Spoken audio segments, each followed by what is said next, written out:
Do you struggle to sew your buttons onto your shirts? I know that used to intimidate me, but I have a really easy way to do it on the sewing machine, and there are two cool tools I'm going to share to make the process a snap. The first cool tool I have is something I'm sure everybody has in their sewing room already. It's called Scotch tape. And this is just the magic Scotch tape. You could also use any kind of Scotch tape for this, or any non-Scotch transparent tape, doesn't matter. You need some of that. And then the other thing you need is a specialty foot that's designed to help you hold your button in place while you're sewing it on. So I'm going to be sharing this technique with my Janome 6700P. It comes with a sew a button on foot. It's the T foot for Janome, and what I want you to notice about it is it has basically no front to the foot, but what it has is a rubber coating, so it's going to help hold that button in place while you're sewing it on with your sewing machine. Now, I'm going to be installing this on my Janome in a minute, but before we get to the machine portion of this, I just want to show you here. I have sewn on my Janome these double round buttonholes, and this buttonhole is really designed for more delicate or lightweight fabrics. It's perfect for things like linen. Okay, so I have them sewn on, and I just want to talk a little bit about the orientation of them and how I space them. Traditionally, the top buttonhole goes on the collar stand and is horizontal. And then down below, you could have horizontal or vertical buttonholes. I prefer vertical buttonholes because there isn't any play this way, right? So like if I'm putting buttons down the front of my shirt and it's fitted, I don't want it to gape open, and I don't want that slide back and forth that can cause it to look, you know, buckled or whatever. I want it to stay put. A vertical buttonhole will not shift side to side. So that's why I do vertical buttonholes. And I used my very simple clear grid ruler here to place them. So the first thing I did was I drew a chalk line straight down the center of my button placket, 3/4 of an inch away from the edge. I drew a chalk line down. I put the first one 3.5 inches from the top, and then I marked them 3 inches, space 3 inches from there on. That's how I position them. And then I sewed them on. I'm not going to show you how to sew buttonholes in this tutorial. This is about sewing the buttons on. But the one thing I will say is, notice I haven't cut through any of my buttonholes yet because I lost my fray check. I had an old bottle and it was almost empty, so I have new fray check on order. If you're unfamiliar with fray check, it's a silicone liquid that you can treat the insides of your buttonholes with, and then the fabric won't fray when you cut them open. So these are not ready to cut open, so I'm going to show you how to position your buttons to match without having to cut them open. So I'm sort of doing this out of order. Normally I would cut the buttonholes open first and then sew my buttonholes on, but since I don't have that option right now, I'm going to just lay my buttonhole button placket on top of the side I'm going to put my buttons on. And if you're wondering, traditionally on women's tops, the buttonholes go on the right side and the buttons go on the left. So I'm pinning this in the opposite direction like this, so I've lined up my neckline and collar stand, and then what I'm going to do is I'm going to take a pin and I'm going to pin it right through the middle of this buttonhole like this, lift my fabric up a little bit so I can see where that is.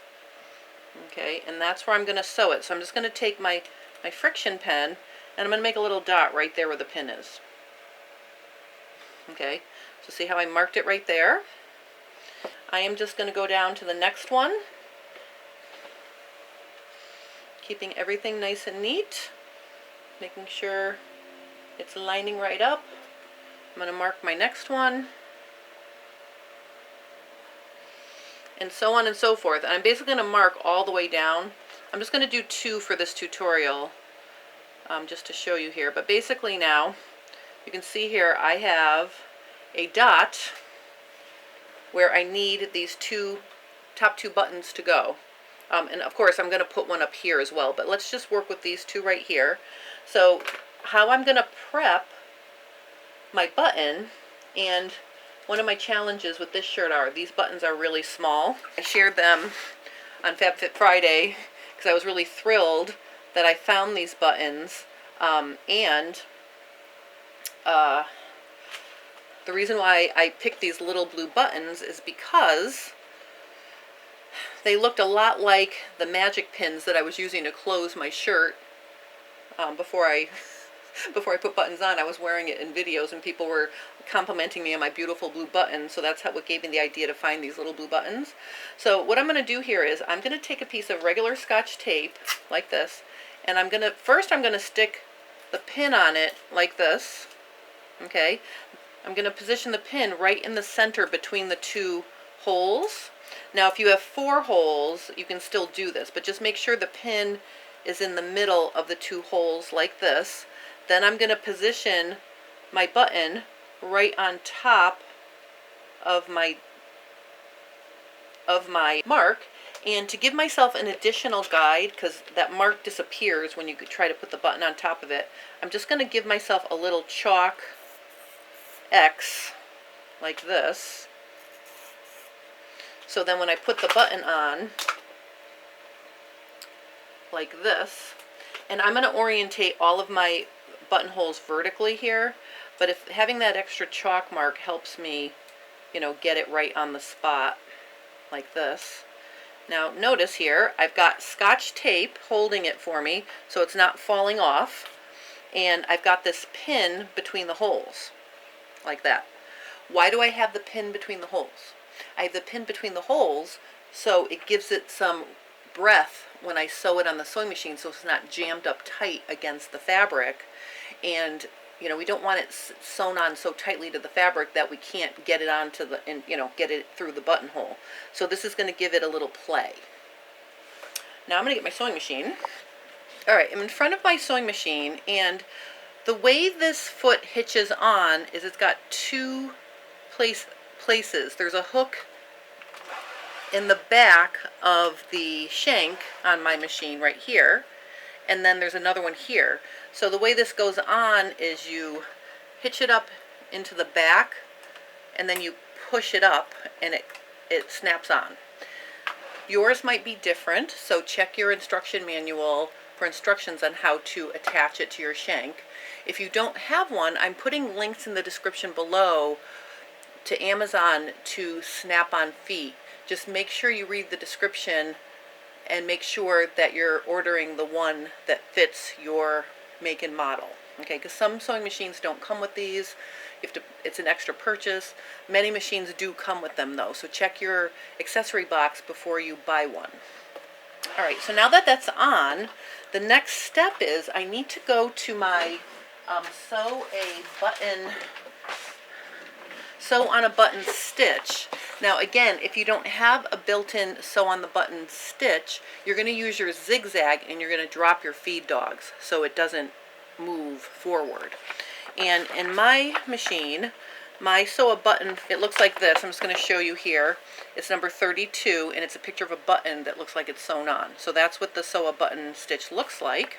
So I'm going to go ahead and put my machine in mode 2, and I'm going to go to 32, and it's going to tell me to put my feed dogs down.